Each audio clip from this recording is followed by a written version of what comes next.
This week we studied a portion of Balak. The prophets teach us, Shem Reshaim Yirkav. The name of wicked people must be totally lost and totally erased.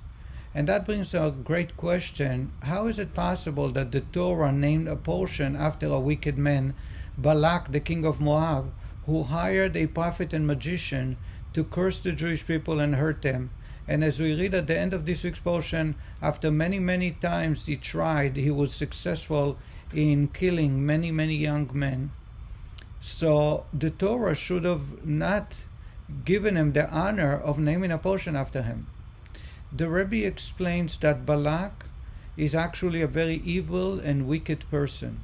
However, Balak is the great-grandfather of Ruth the Moabite, who converted to Judaism, married a Jew, and later on she became the great-grandmother of King David, whom the Judean kingdom is started from and continued on until even Mashiach, Messiah, is going to be a direct descendant of King David.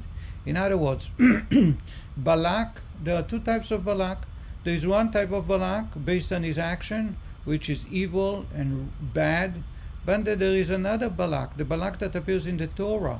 And that Balak is someone who is gone very far away from God, misbehaving, disrespecting God, but later on is able to make a turn and come back closer to God. In Judaism, we call it that there are two types of relationship with God. There is one direct, straightforward relationship with God.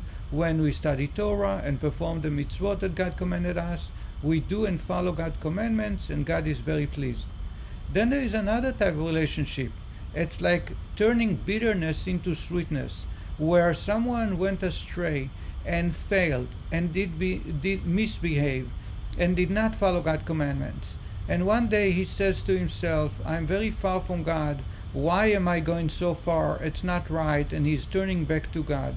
At that point, that pleasure that he's bringing to God creates a very close relationship, and the bond is much stronger than someone who is always doing the right thing. Because at that point, that relationship is cherished by God, just like a father or mother whose child went away and got lost for a while. When they finally hear from that child, they cherish that relationship and they make sure to keep that relationship strong and vibrant. The same is that type of this Balak that appears in this week's portion reminds us that there is something called Balak Teshuva, someone who is returning back to God after misbehaving. At that point he is accepted by God, not just like someone who never went astray, but even in a greater way, causing the relationship to be a very strong one. And I think that's why this week's named after Balak, the wicked person, because as we see later on from his descendants, there will be the greatest gift to the Jewish people, the Davidian kingdom that continues on forever. For us, it is very important to realize that no matter how far we are and how little we do, anytime we make a choice to do one more good deed, to spend a little more time studying Torah, the relationship we create, just like a Balak Teshuva, is a very cherished relationship with God, and God will enable us to do more and to spend more time pleasing God and following God's orders. And I hope that we all can take that message and spend a little time during the week to do one extra mitzvah, to study a little bit more and show God that we really want to come back and have a relationship with God. I want to wish you all a very good, successful, and healthy week.